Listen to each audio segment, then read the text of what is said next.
Israel, a diminutive land yet brimming with a monumental history, stands today as one of the most advanced nations on earth. However, have you ever pondered what life was like within its borders during biblical times? How was sex perceived? What crimes horrified society?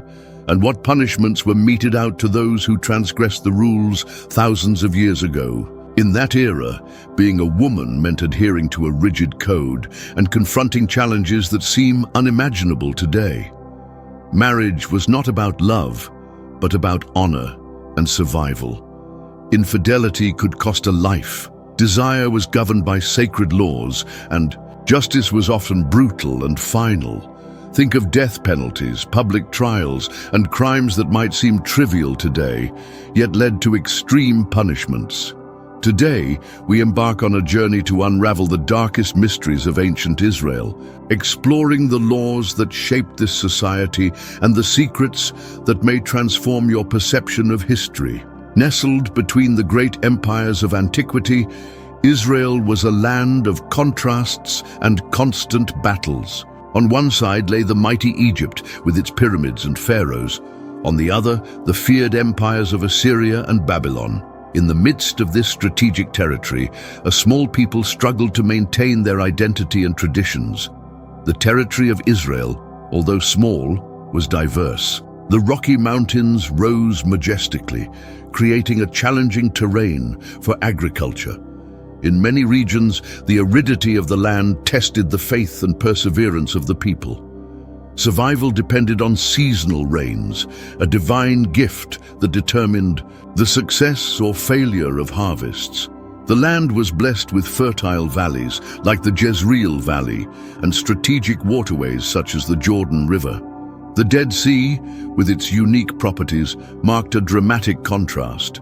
This is just the beginning. We will delve into the lives of women in ancient Israel, how sex was viewed by society, and plunge into the codes of justice that determined crimes and punishments. We will explore how wars were fought and uncover surprising secrets about the sexuality and marriages of that era. Imagine a society where every aspect of life was regulated by divine laws. Judaism was not merely a religion, it was the foundation of all existence. The Torah, with its commandments and guidance, governed everything from the simplest decisions to the most complex. While neighboring peoples worshipped multiple gods, Israel remained steadfast in its belief in one God, a spiritual revolution for that time. The Sabbath, a sacred moment of the week, completely transformed the routine of the people. For 24 hours, all work ceased. Families gathered, prayers were said, and rest was seen as an act of obedience to God. It was a time of renewal, not only physical, but spiritual. In the heart of Jerusalem, the temple stood imposingly, a symbol of divine and earthly power. It was more than a place of worship. It was the beating heart of the nation. The priests, known as Kohanim, and the Levites exercised crucial functions. They not only performed sacrifices and rituals, but were also guardians of knowledge, teachers of the law, and judges in complex matters. The social structure followed a rigid hierarchy. The father of the family held the maximum authority in his home, reflecting a well-defined patriarchal society. Important decisions passed through his approval, and his duty was to ensure not only the sustenance, but also the spiritual guidance of all under his roof. Respect for elders was paramount, and family lineage dictated status. Daily life in ancient Israel was marked by arduous labor. The majority of the population was dedicated to agriculture, crafts, or commerce. Farmers cultivated the land, artisans produced essential utensils, and merchants maintained the active flow of goods. The production of olive oil and wine were crucial for the economy, and craftsmanship such as pottery and metalworking were highly valued. Amid this routine, there were also slaves, generally prisoners of war, or people who could not pay their debts. While slavery existed, the laws of the Torah sought to ensure humane treatment, including the provision for release after a set period. Political power was distributed among different spheres. Kings ruled with temporal power, judges mediated conflicts, and high priests ensured the observance of divine laws. The Sanhedrin, a council of elders, played a critical role in judicial and religious matters. But there was also a unique and powerful force: the prophets. These men, chosen by God, were not afraid to denounce injustices or warn about the consequences of sin, even if it meant confronting kings and priests. They served as the conscience of the nation, reminding them of their covenant with God. A striking characteristic of that society was its rigorous moral code. It was not enough merely to follow the rules. It was necessary to live in holiness. The laws did not deal only with crimes and punishments, but established high standards of ethical and social behavior. Honesty, integrity, and compassion were expected virtues. Satan, through neighboring peoples, constantly tried to corrupt this social and religious structure. Pagan nations, with their rituals and gods, represented a constant threat to the purity of the Israelite faith. It was an intense and daily spiritual battle. The worship of Baal and Asherah were common temptations, drawing people away from the exclusive worship of Yahweh. But wait, there's more. Did you know that crimes were judged publicly and that some punishments were extremely severe? And that marriage was not just a matter of love, but a true contract of survival? We will delve into the wars that shaped Israel, the roles of women, and the mysteries about sexuality in that society. Prepare yourself, because some of these revelations will surprise you. The sun had not yet risen when the first rooster crowed in the ancient lands of Israel. In simple houses of mud and stone, entire families rose to begin another day of arduous work. Daily life in ancient Israel was a blend of simplicity and devotion, where each activity had its purpose, both for survival and for the worship of God. The rhythm of life was deeply connected to the agricultural cycle. In the fields, work began early. Farmers went out with their rudimentary tools to cultivate wheat and barley, essential products for daily food. Vineyards required constant care, and olive groves needed special attention to produce the precious olive oil used both in food and in the lamps that illuminated homes at night. The cultivation of figs, dates, and pomegranates added variety to their diet. The sound of animals echoed everywhere. Sheep and goats grazed on the rocky slopes, while oxen were used to plow the land. Each animal had its importance. Sheep provided wool for clothing, goats produced milk, and oxen were fundamental for heavy work in the fields. Donkeys and camels were used for transportation, carrying goods and people across the land. Local markets were centers of intense activity. Merchants organized their goods early, ready for a day of negotiations. Caravans arrived bringing exotic products from distant lands, spices, fine fabrics, ceramics, and precious metals. The markets were vibrant places where people exchanged not only goods, but also news and stories. However, taxes were heavy, especially during Roman rule, and many struggled to survive after paying their obligations to the empire. The weight of taxation was a constant burden, fueling resentment and occasionally leading to revolts. Habitations clearly reflected the social differences of the time.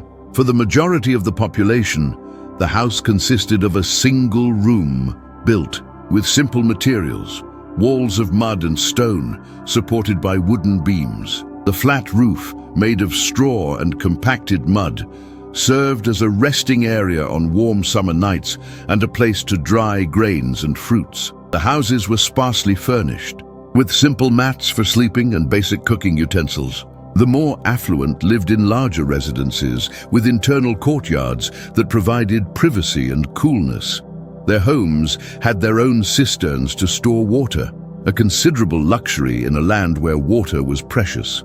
They might have separate rooms for sleeping, cooking, and entertaining guests. The interiors could be decorated with simple frescoes or mosaics. Meanwhile, the poorest depended on public fountains and community wells. Access to clean water was a constant challenge, especially in arid regions. The issue of hygiene was particular. Baths took place in rivers or public fountains, but the main focus was on ritual purification, not physical cleanliness. Religious ablutions were performed at specific times of the day, following the prescriptions of Mosaic law. These rituals involved washing hands and feet, and sometimes immersing the entire body in a mikveh. Clothing was simple but functional. Men wore long tunics tied at the waist with a belt.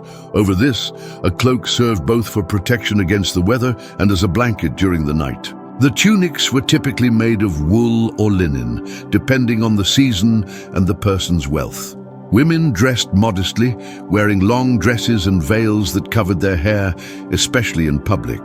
The quality of the clothing also marked social differences. Linen, a finer and more comfortable material, was a privilege of the rich. The poor were content with coarser wool fabrics, which, although less comfortable, fulfilled their protective function. Leather sandals were the common footwear for all, protecting feet from stones and scorching soil. Bare feet were a sign of extreme poverty or mourning. The daily cycle was marked by the rhythm of the sun. Work began at dawn and continued until dusk. Meals were simple: bread, olives, figs, and occasionally meat.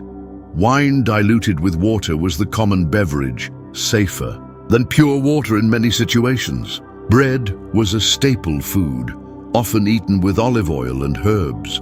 Satan constantly tried to corrupt this simple life through envy and greed. Social differences, although existing, should not separate the people of God. However, the enemy used these distinctions to sow discord and turn people away from divine principles. The desire for wealth and power often led to injustice and oppression, disrupting the harmony of the community. If you identified with the simplicity and strength of this ancient society, share in the comments that you want to live with purpose, like the people of God. Your declaration is a testimony that eternal values remain relevant. This connection to their faith provided a strong sense of community and purpose, helping them to endure hardships and maintain their identity in the face of external pressures. The next chapter will bring surprising revelations about how families organized and educated their children, keeping the flame of faith alive through the generations. Family life was the cornerstone of ancient Israelite society, serving as the primary unit of social, economic, and religious life. From birth to death, the family provided support, guidance, and a sense of belonging. The roles within the family were clearly defined. The father, as the head of the household, held the ultimate authority and responsibility for providing for his family's material and spiritual needs. He oversaw the education of his sons, teaching them the skills necessary to earn a living and the principles of the Torah. He also represented the family in community affairs and religious rituals. The mother's role was equally vital. She was responsible for managing the household, raising the children, and ensuring the family's well-being. She taught her daughters domestic skills such as cooking, weaving, and sewing, preparing them for their future roles as wives and mothers. She also played a significant role in the religious education of her children, instilling in them a love for God and a commitment to the Torah. Children were considered a blessing from God, and large families were highly valued. They were expected to contribute to the family's well-being from a young age, helping with chores around the house and in the fields. They also learned valuable life lessons from their parents and elders, passing down traditions and values from one generation to the next. Education in ancient Israel was primarily home-based, with parents taking responsibility for teaching their children the basics of reading, writing, and arithmetic. However, more formal education was also available, particularly for boys who were destined for religious or leadership roles. They attended schools run by scribes or rabbis, where they studied the Torah, the prophets, and other sacred texts. Memorization was a key aspect of learning, as books were scarce and expensive. The religious education of children was of paramount importance. Parents were commanded to teach their children the commandments of God, to talk about them when they sat at home and when they walked along the road, when they lay down and when they got up. Deuteronomy 6:7. They were to tell their children about the great acts of God in the history of Israel, such as the Exodus from Egypt and the giving of the law at Mount Sinai. These stories were not just historical accounts, they were living testimonies of God's faithfulness and power. The upbringing of children was not always easy. Discipline was considered essential, and parents were not afraid to use corporal punishment to correct their children's behavior. However, discipline was always to be administered with love and compassion, with the goal of guiding children towards righteousness, not simply punishing them for wrongdoing. Marriage was a central institution in ancient Israelite society. It was seen as a sacred covenant between a man and a woman, ordained by God for the purpose of companionship, procreation, and mutual support. Marriages were typically arranged by the parents, with the goal of ensuring the economic and social stability of the family. Love was not necessarily the primary consideration, although it was hoped that love would grow within the marriage. Divorce was permitted under certain circumstances, but it was not encouraged. The Torah allowed a man to divorce his wife if he found some indecency in her, Deuteronomy 24:1. But the interpretation of this term was subject to much debate. Divorce was often a painful and disruptive experience for both parties, and it could have devastating consequences for women who often lacked economic independence. Despite the challenges and complexities of family life in ancient Israel, it remained a source of strength, stability, and continuity for the nation. The values of family, faith, and tradition were passed down from one generation to the next, shaping the character of the Israelite people and preserving their unique identity in the midst of a changing world. The importance placed on family contributed to the resilience and survival of the Israelite people throughout their long and often tumultuous history. This glimpse into the family structure of ancient Israel showcases the commitment to faith and tradition, forming a powerful backbone for their society. It highlights the importance of intergenerational teaching and the defined roles within a household that provided both stability and a framework for raising children. The lives of women in ancient Israel reveal fascinating and sometimes surprising aspects of biblical society. Imagine a young girl of just 12 or 13 years old being prepared for marriage, a reality very different from what we know today. In that era, marriages were true business agreements between families, where romantic love was rarely considered. Economic and social considerations often took precedence over personal feelings. The marriage process itself was intriguing. The groom needed to pay a dowry to the bride's family, a practice that functioned as a kind of insurance for the woman in case of widowhood or divorce. The value varied according to the social position of the family and could include money, cattle, land, or other valuable assets. This dowry provided a safety net for the woman and ensured her financial security. The position of women in ancient Israelite society presented notable contrasts. On one hand, there were extraordinary figures like Deborah, who acted as judge and military leader, demonstrating that women could achieve positions of power in exceptional circumstances. She exemplified leadership and wisdom. On the other hand, the majority lived under rigid patriarchal control, owing obedience first to the father and then to the husband. Their roles were largely confined to the domestic sphere. A particularly interesting aspect was the law of levirate. If a man died without leaving sons, his brother had the obligation to marry the widow to continue the lineage of the deceased. This practice guaranteed protection for widows and preserved family inheritances, but also reveals how society viewed marriage primarily as a means of preserving family and patrimony. It emphasized the importance of continuing the family name.